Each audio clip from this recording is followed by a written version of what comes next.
My name is Nima Heidari. I'm a consultant orthopaedic surgeon with a particular interest in treating osteomyelitis, failure of fracture fixation, and deformities. And I've been asked by the organizing committee for the osteotomy course to talk to you a little bit about how to treat deep infections in osteotomy. So my thank really goes out to Adrian and Rags for their extremely hard work, for putting an amazing course together. And it's a real honor to have been asked by them to tell you a little bit about my experience in treating some of these really troubling complications. Generally, when it comes to complications, there are a number of different approaches that we can take. This is probably not the best one, but one thing which is actually quite important is to recognize when a complication does occur, it has a profound impact not only on the patient, but also on the treating surgeon. Here is a really good paper looking at the consequences to the health of the surgeons when they are faced with complications. So how do we go about mitigating this stress? And really the way that works is because we have to recognize that complications do occur, and you need a team to look after these patients who have the complications, and they may require very different skill sets to what you have. So it's important to know who to call and also to have a framework on how you can deal with this particular complication, which I hope to be able to give you through this talk. First of all, how big is the problem of infections after osteotomy? So this is a very nice review paper. It is all comers, so it is correcting deformities using both external fixators and internal fixation, variety of papers that they have reviewed. And the infection rate is small, but all the same, up to 5% can suffer deep infections. And I suspect that is not the experience of many of the colleagues who are watching this talk, but all the same, it does occur, and it is something that needs treatment. My approach is to diagnose the problem, treat it, and then try and work to prevent it before it occurs. So I will go through these various aspects in this talk. One thing to recognize is that treating bone infections is a team sport. You need an orthopedic surgeon with a particular interest in bone infection. You need a plastic surgeon because sometimes failure of fixation and failure of bone is associated with a failure of soft tissues. You need a microbiologist to advise you with regards to antimicrobial treatment, because the infection is not always a simple microorganism. There may be fungus involved, and for that reason, you do need the expertise of the microbiologist. Radiologists are incredibly helpful in trying to interpret results of imaging studies, particularly in the presence of metalwork, particularly when you have had a healed osteotomy with difficulty in trying to decide where the sequestrum may be. And actually, these patients, should they require complex treatment, you need to have nurse specialists who know how to look after difficult and complex wounds, know how to look after external fixators, and so on. So to start off with the diagnosis, the international consensus meeting has been organized by a really amazing orthopedic surgeon, Javad Parvizi, in Philadelphia. And it's a consensus meeting to think about all aspects of musculoskeletal infection as well as periprosthetic joint infection. And there is the web address for you there, loads of interesting documents there for you to peruse. So the thing that I think most closely correlates to the treatment of an infected osteotomy with metalwork is probably this document, which is the fracture-related infection consensus document. One of the things that they have delineated is the criteria we need to think about when it comes to saying that there is infection at this particular site. The confirmatory and suggestive criteria refer to the confirmatory ones being absolutely barn door.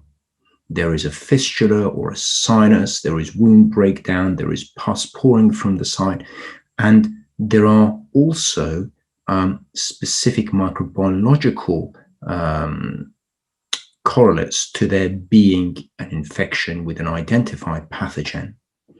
The suggestive criteria are when there is something not quite right, it may be an infection, and there are a number of things that would help us decide whether that is the case or not.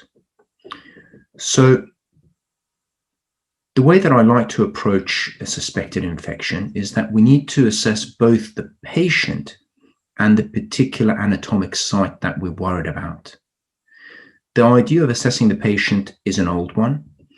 One of the original classifications, and possibly the best classification for osteomyelitis, is one by Ciani and Maida. And as part of this classification, this was one of the very first to do so, is to look at the physiological class, look at the host type, look at the patient. A-type hosts are those with good immune system. B-type hosts is whether they've got either locally or systemically comorbidities that compromise the treatment. And the C-type host is in circumstances where the treatment is actually worse than the disease and palliation of the disease, and those are not surgical candidates.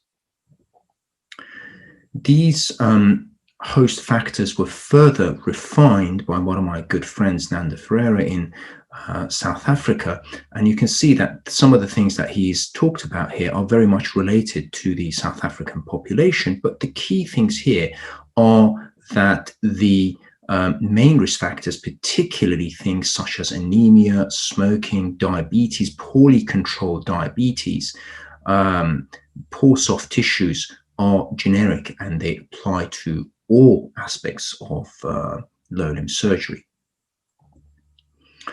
When it comes to assessing the leg, I'll talk you through an algorithm which I like, and this is very much based on the diagnostic criteria and approach for fracture-related infection. Clinical assessment, of course, is important, and this clinical assessment correlates very closely to the suggestive criteria for diagnoses, looking at the clinical signs, looking at systemically, radiological signs such as loosening of the implants, a new onset of joint effusion, raised inflammatory markers, persistent wound drainage. Again, there are very few definitions of what we mean by persistent wound drainage, but that's something that we can discuss at a later point. We then think about the confirmatory criteria. So are there obvious sinus tracts? Is there bone or metalwork which is exposed? And do we have obvious signs of pus around the osteotomy? Other important information that we need to throw into the mix is whether this is a consolidated osteotomy. For example, are you able to remove the implant without requiring further stabilization? And what about the soft tissues? Are the soft tissues going to do, or are we going to require a plastic surgeon to have a look at it? Always involve them early. If there are any of the confirmatory criteria present, we need surgery. Right? This is a problem which is not going to go away by sticking our heads in the ground. A combination of two or more of the suggestive criteria also suggests surgery. Now, what do we want to achieve by surgery? And I'm going to go through these in sequence. Deep tissue samples. So I'm going to use a case that I've been involved in to try and give you some clinical, a clinical story of how these fit together. Here is a chap in his 50s, clearly varus knees, had technically beautiful osteotomy. At about 6 weeks down the line, he had swelling. The area was hot. He was feeling a little bit unwell in himself. What do you do now? He had 2 or more of the suggestive criteria. Well, we need to think about getting some deep samples to confirm the presence of infection and see whether we've got any of the confirmatory criteria present here. For this one, they have to be ideally off antibiotics for around 2 weeks. The surgery consists of full debridement and deep representative biopsies. This picture is my biopsy set. There are a number of instruments that allow you to take deep biopsies. It's very important how you handle these instruments. My expression is that never touch the action end of the instrument. That the only place that should touch is actually the deep tissues that you want to sample, so you get a representative one. You need up to 5 samples, at least three, ideally 5, and 2 samples for histology. The idea of sinus tract swabs and wound swabs, this doesn't really give you anything which is representative. It is not appropriate, and I certainly don't use them in my practice. So we know that we need to do an operation, and this is the approach for getting our deep samples. What else do we think about? Do we need to exchange implants? Do we need to remove implants? And always remember, we need to manage the dead space. What I mean by the management of dead space is the cavity which is left behind when the hematoma or the abscess is evacuated. However clean the cavity may be, the walls of the cavity will still be colonized with the microorganisms that have caused the infection. And immediately as you close the wound, a hematoma will form again. This hematoma will then become inoculated with these microorganisms, and it can set up the reasons for developing another infection. So this is why we need to manage the dead space. Here in our case, the decision was made, quite rightly, to do a thorough and full debridement, completely exchange the implants because they may well be covered with biofilm, therefore we will not be able to deal with them. And the dead space was managed by using bone substitute, which is loaded with antibiotics. There are a number of devices that we can use for this. One of them is Ceramin G. This is a combination of calcium sulfate and hydroxyapatite. The manufacturers suggest that it can remodel into bone, and there is a lovely paper by Martin McNally and his group at Oxford where they treated 100 cases of bone infection using this particular device, and they had a really good rate of clearance. Only 2 or 3 patients ended up requiring further surgery at some time down the line. Other alternatives are stimulant. So stimulant is purely calcium sulfate, and you can mix your own antibiotics into this. My usual poison of choice in these circumstances is vancomycin and gentamicin.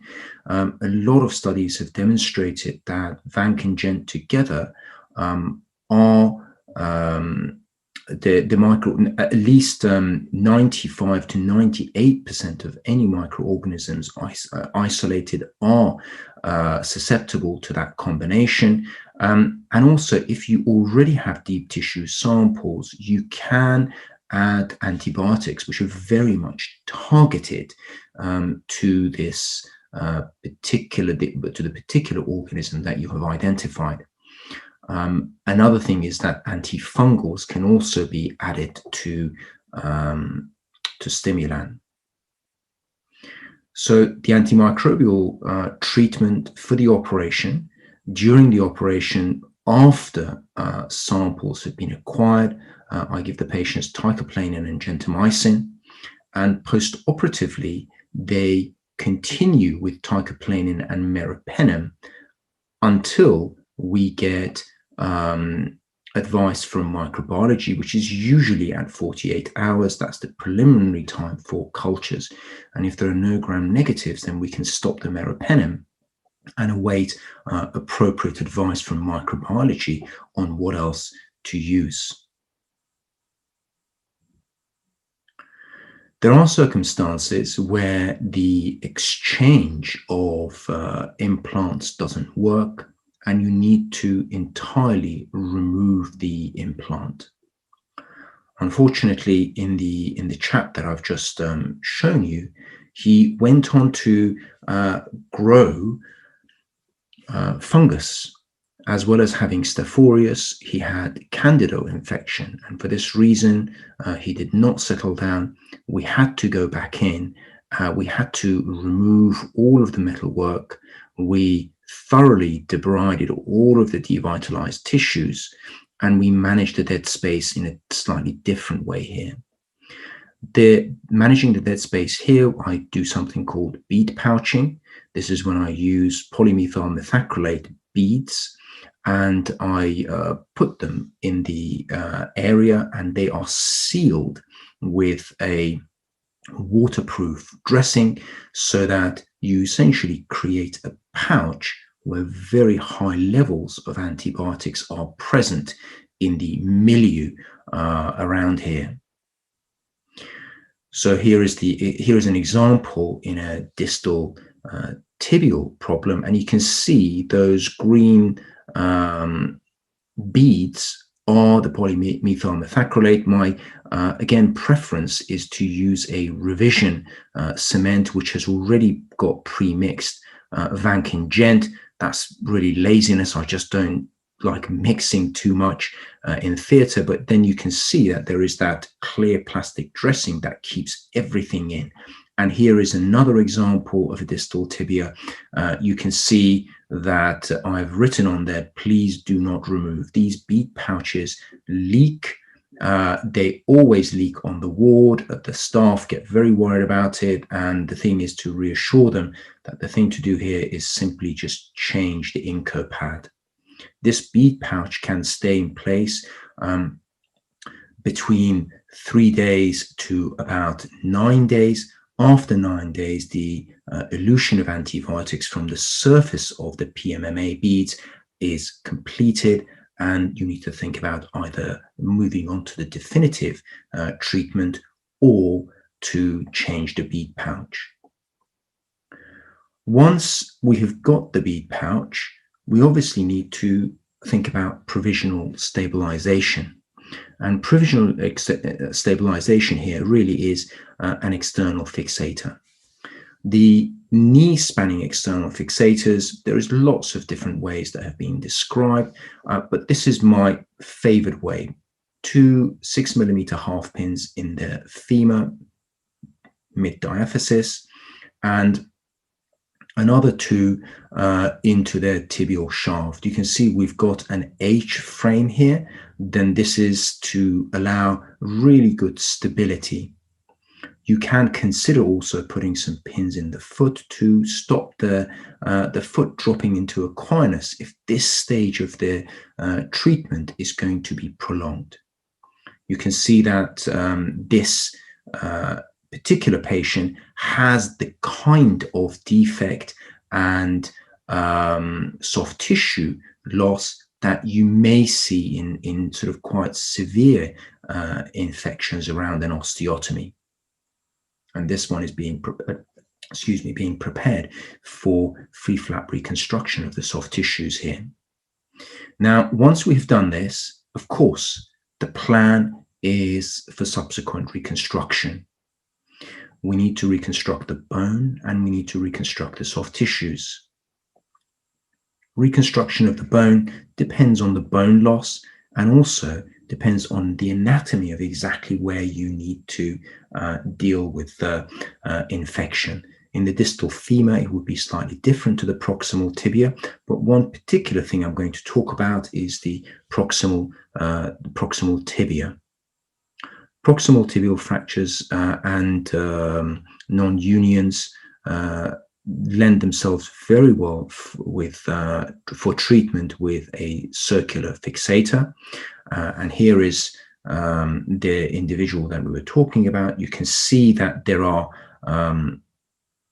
small bits of bone substitute both in the shaft of the tibia as well as in the osteotomy site. I have then mounted a circular frame, and you can see the circular frame here. We have the osteotomy. I actually closed it down again in an attempt to manage the dead space. And then over time, what the hexapod allows us to do is to correct the deformity and actually regain the superb correction already achieved in the initial operation. It would be a shame for the patient to go through all of that and still end up with a varus proximal tibia. So we managed to correct him very nicely, and you can see that the osteotomy has healed beautifully over time. And thankfully, he's actually got a very good result from this. The other issue is the soft tissues. In the proximal tibia, the best thing that we can do for the patient is a medial gastroc flap. And this is where the plastic surgeons come in. You can see this is a sort of a slightly more anterior wound than you would expect from an osteotomy, but still this is the perfect place for the medial gastroc. You can see the medial gastroc has been prepared through the medial incision. It is then elevated and brought round to cover the defect, and it's recessed beneath the skin on the lateral edge. Distally, the wound is closed. We try and obliterate as much of the defect in the skin as possible, and what remains is then covered with a partial thickness skin graft. Again, here is a couple of examples of a proximal tibial defect. You can see the image on the left is very soon after surgery, where you can still see the fresh skin graft on the medial gastroc flap, and on the right is just before the frame is removed, with the patient having consolidated his osteotomy. And you can see that actually over time, the bulk of the medial gastroc reduces dramatically, and the skin graft also becomes much more like the surrounding skin. Now, it would be ideal to not find ourselves in this situation, and there are some things that we can do to try and prevent the occurrence of infection. And I want to go through with you some of the prevention strategies, and they are really all centered around pre-optimization. These patients need to be clinically assessed and they need to be optimized. Hemoglobin and anemia is a very important thing to try and restore, because this is oxygen delivery to the tissues, which is what we need for healing. There are a number of clinical studies that demonstrate the importance of improving anemia, and this is from the arthroplasty literature. Many of these, of course, you will be familiar with. Smoking cessation. Again, there are many studies that have clearly demonstrated that cessation of smoking has a beneficial effect in reducing infection and deep venous thrombosis. In diabetic patients, controlling their blood glucose and optimizing the blood glucose is very important. HbA1c levels have to be really controlled and brought down to at least below 7%. Some say that it should be even below 5%. Again, two really good papers that demonstrate control of blood glucose is remarkably important for reducing perioperative complications. Many of our patients, due to the fact that they have pain, they reduce their level of activity. So both their aerobic fitness and muscle strength around that area has deteriorated. So prehabilitation and optimization of the patient's aerobic fitness has also been demonstrated to have a positive effect, interestingly, particularly on infection. Decolonization. There are a group of patients who are carriers of Staph aureus. This is not MRSA, but this is actually the sensitive forms of Staph aureus, and they are very heavily colonized. And again, evidence from arthroplasty literature has shown that by reducing this colonization, we can actually reduce the rates of infection, particularly in joint arthroplasty.